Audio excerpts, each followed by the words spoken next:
Welcome back, Techies, to We the Techies. I'm your host here, MrTechie, and today we're going to be talking about my experience, my usage, my review of the Microsoft Surface Duo 2, Microsoft Slim Pen 2, and the Microsoft Surface Earbuds, and also my usage and review of the Microsoft mobile ecosystem as a whole.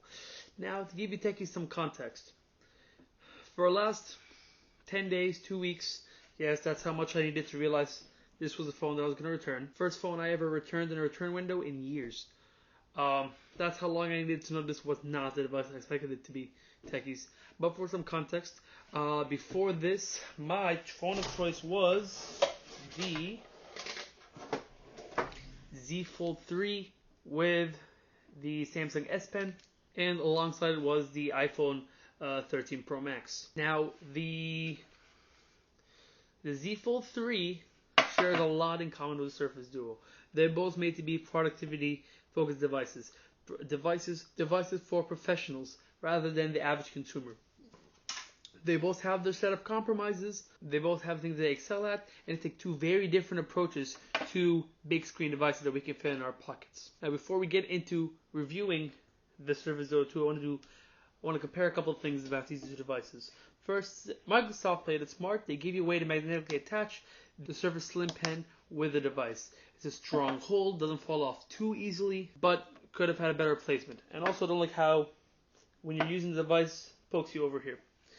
On the Z Fold 3, however, and the S Pen, no way to attach it. My solution for doing so was kind of a do-it-yourself kind of case. Very cheap cases on Amazon. By the way, video all about that. Put a link in the description. And that's how I hold the S Pen. Right. Once it's closed up, you have a slim screen here that you can use one-handed. You can do most things on the device. You can pretty much anything you want to do on the device on the outer screen, and it still fits in your pocket very easily. You go to the Surface Duo, however, and when it's closed up, it is a slab of glass. A very well built slab of glass. That just does feel satisfying in the hand to hold. However, it is still a slab of glass when closed up. Does it fit in most pockets? Not really. It fits in back pockets, it's in some men's pockets, but if a female's gonna be carrying this device, then she's gonna end up putting it in her purse. It is a big device. Once they're opened up, the Surface Duo 2 has almost a 9-inch diagonal display that looks seamless when turned off, but once you turn it on, you do realize that there are some thick bezels on top and bottom of these displays. There is a very noticeable opening between the devices where the hinge mechanism is. However, opening and closing it feels buttery smooth. Very satisfying, excellent build quality. Everyone said this about the original Duo, and it stands true about the Surface Duo 2. The hinges are incredibly built, an amazing feat of engineering. Put that aside for just a moment. Z Fold 3 feels much less satisfying to open and close. There is a hinge mechanism when the phone is unfolded. When the phone is unfolded, it is an uninterrupted display. It is one display, but however, you do have a very noticeable crease down the middle that does really interfere with day-to-day usage of the phone, whether it's media consumption, typing, or anything. That is a very noticeable fold. Now, which one is more noticeable? I would definitely say the Duo is more noticeable. Which one interferes with usability of the device? Definitely the Duo 2 does affect how you use the device much more than just the crease on the display of the Z Fold. I'm going to put up some videos and photos I had over the couple days I used this device that a lot of apps are not optimized as much as Microsoft wants you to believe.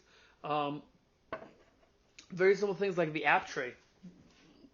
You pull it up, and the middle row of apps in the app tray split in half. I'll put a video of that up right now for you Techies to see. But they both are out to accomplish the same thing. Big displays we can fit in our pockets, devices that we can do multiple things on at the same time, multitasking, productivity, gaming, multimedia consumption, everything. Which one does it better? More on that in a little bit. But let's park this guy for a second. Let's talk about the Surface Duo 2. So, things I like about it. I like the form factor more than the Samsung's approach. I do love having two separate displays. I can have two very separate things going on rather than just one big display that I can have to separate and divide into different parts of it. I do love having an entire keyboard on here with my content over here. I do love having when I was gaming on the device. Very little bit of gaming I did. Touch controls here, the content of the game up here. All that's great. Zoom, Teams meetings and Zoom call meetings. I could be reviewing a chat here while seeing the meeting, what's on the screen up here. Productivity-wise, I do find the concept of the Duo, the form factor of the Duo, and the concept of the Duo much more useful than the Galaxy Z Fold 3s. However, all that is plagued by many things. First, let's talk about battery life. A factor that's talked about when it comes to any mobile device that we carry. Not a massive battery. I'll put up the specs up on the screen for you techies to see. Not a massive battery when you look at the numbers of it. And it's two high quality 90 Hz displays. Right under Quad HD. Fairly bright. And the latest Snapdragon processor, 8 GB of RAM. All these with a not super big battery due to how slim the device is. Equal for battery life. Screen on time, ladies and gentlemen, I was getting 4-5 hours screen on time. Now, if this was an iPhone 11, an iPhone 12 mini, I would say that's fine. Those are just, consumer devices. They're very tiny devices, but this is a device that's pitched to be for productivity, for the professionals. It's gonna last you all day. Get all your work done on it. In Microsoft advertise you doing meetings and calls and gaming, watching movies. And how can you do all that with such a poor battery life? Now, the longest I got was 5.5 hours of screen on time, and standby time was horrible. I'd put it down for hour, 2 hours. I'd come back and lost about 10% of its battery life. Battery life is a big weakness of this device, and it's definitely made even worse by Microsoft pitching this as a productivity device for the professionals that you can do everything on. You can't if you don't have the battery life for it. But performance, though, however, when it came to raw performance of the device, excellent. Gaming, buttery smooth. Switching through apps when software worked, more on that in a second, was fine. Opening up my apps, loading videos, exporting, importing, all great. Now on to the second factor of the things that we talk about. Another factor that is very important in most of our mobile devices, cameras. So as you all know, one of the biggest flaws and weaknesses of the original Surface Duo was the camera. It was a single lens internal camera. Was right up here with a flash, very small sensor, 11 megapixels, did absolutely nothing. Could not compete at all with any device on the market when it came to photography. Now, Microsoft brought the heat. They gave us a triple lens system. On paper, this should be an excellent camera. Large sensor, lots of megapixels, good aperture, wide, ultra wide, telephoto lens. It should be great.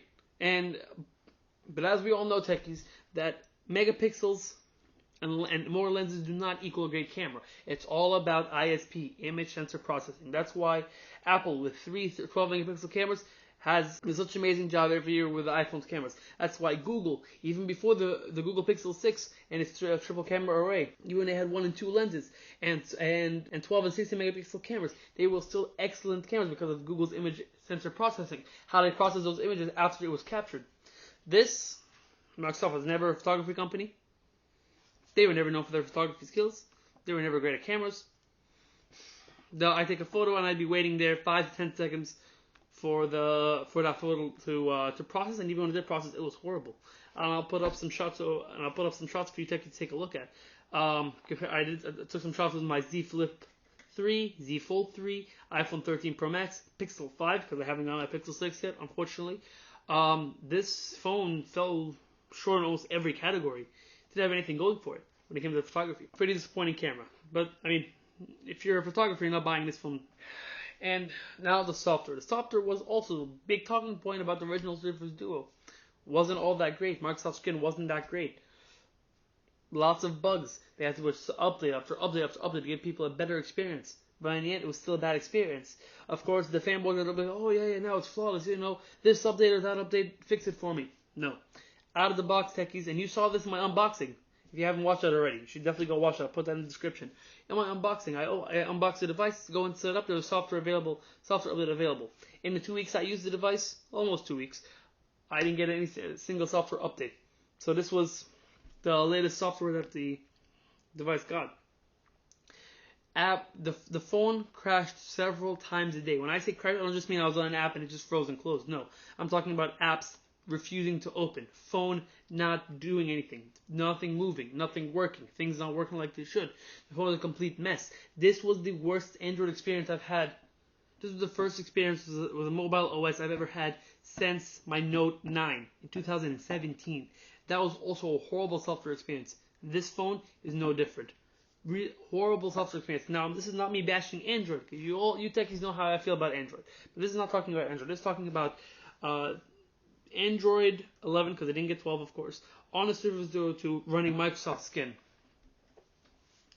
Horrible software experience. And again, this is made to be a device for the pros. It's a professional device, a productivity device. How can you get work done when nothing's working? Things are crashing. All right. Microsoft apps being optimized for this display doesn't make them work any better. Makes it a little bit more user friendly. The UI a lot better, yes. But when your phone is crashing, phone is freezing, phone is restarting, you have to reboot it multiple times a day. How is our productivity device? That's just a horrible experience. These need to be addressed, and it's weird because Microsoft is arguably more of a software company than a hardware company. There's no reason, and they've been making operating systems for years. They've been working with Android for years. They have really no excuse for making such a bad experience. And then Microsoft Skin.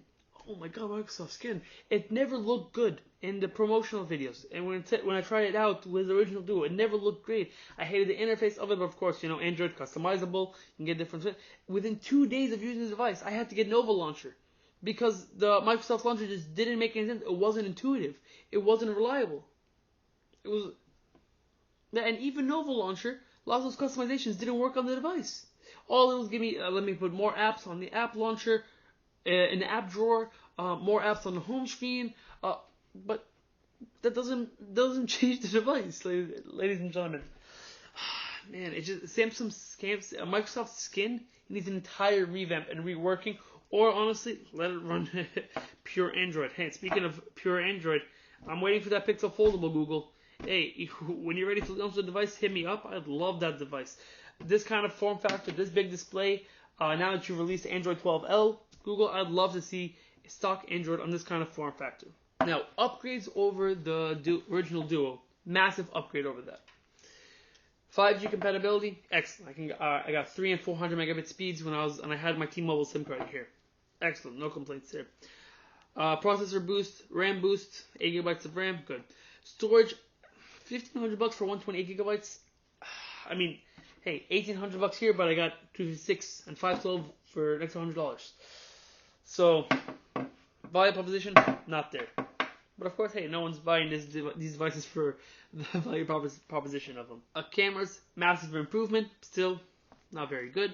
You need even in the Surface Duo 3, if the sensors don't change, but the ISP changes, how Microsoft processes those images, that's what this device needs. Not just bigger sensors and more lenses. Build quality and hinge, excellent on the original Duo, still great on Surface Duo 2. Slim, pocketable, not super heavy for the build quality you get, excellent. Same as before. Battery life, supposedly bigger, but still pretty bad. Our biggest complaint about this device, similar to my complaints about the Samsung Z Flip 3, is that when the device is closed, nothing to do on it. So Microsoft's answer to that was, let's curve the inner display a little bit more on the left and right inner edges, and give this display on the outside. Now, techies, I had high hopes for this. I was really excited to see this. Microsoft promoted this, and I was pretty excited to see this in action. Now, here's what I saw. When I plugged it in, it showed me from the center to the outer edges of to that fold. It showed me the battery percentage and a green indicator. Cool. No number. When I closed it up, it showed me time. Not easy to read because of the form factor, but it showed me time. I couldn't get a single notification pop up. I went through every settings menu. I went through every Reddit thread, everything. No one is talking about how to get this to actually work. Maybe I was using it wrong, and that's not an excuse.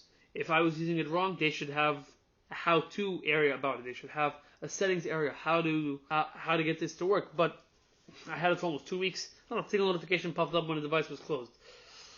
haptics were mushy. They were consistent, but they were mushy. And when you have a device like this, you want something that's tactile, something that you can actually feel. Those haptics have to be, that haptic engine has to be, that haptic feedback from that haptic engine has to be more prominent in a device like this. Pen, I mean, it does nothing. It does nothing. Charges. There's no indicator like an Apple Pencil on the iPad.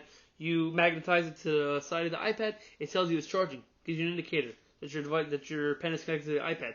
This, nothing. Doesn't tell me when it's charged. I have to pick it up and start writing to see if it's working or not. And also, on the pen, on the Z Fold 3, once you bring it close to the display, you bring up a whole menu for it. You can make shortcuts. You can use the button on it to make shortcuts, to take photos, do a lot of things with it. It's not just a writing utensil. This is just a writing utensil. Okay?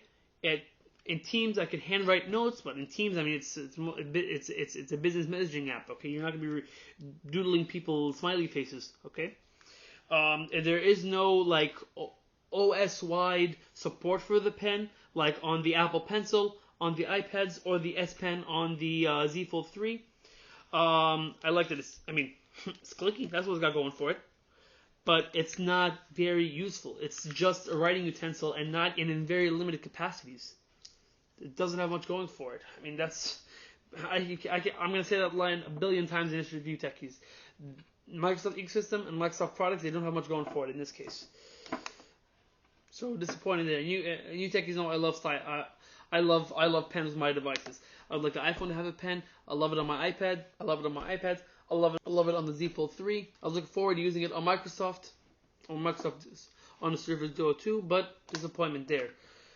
Buds, I'm not going to talk about too much in this video, the Surface earbuds, because as you Techies know, I did a big video about a mini review on them in its own separate video. I'll link that as well in the description, talking about them. They weren't good earbuds. They didn't complete the ecosystem. They didn't pair seamlessly. I'm not even going to get into these. But to conclude for you Techies, no, I don't see a reason why anyone would buy the Surface Duo 2. Surface Duo 1 had its glaring issues that kept it from being a mass market device, and unlike Samsung, Microsoft is not doing anything to make this more of a mass market device. They're not changing the pricing. If anything, it went up. They're not making it more consumer focused. They're not adding more use cases for it. They're not fixing the glaring issues of the device. They're adding the thing they should have added last year, which, I mean, that's good. I mean, always give credit where credit is due. I mean, yeah, they made improvements in the hardware aspect of it, not in the software aspect of it, not in the pricing, not in the marketing of the device, not in app optimization, not in the availability of apps that take advantage of this form factor, nothing. So, honestly, Techies, I'll say it again, this doesn't have much going for it. I don't recommend it to many people at all. People see it, they think it's a super cool device, just like they see this, like they think the Z Fold 3 is a cool device, and the Flip, all the other devices. Yes, it's a cool device. Is it a practical device? No, it's not. I'd argue out of practicality, the Z Fold 3 is more practical than it.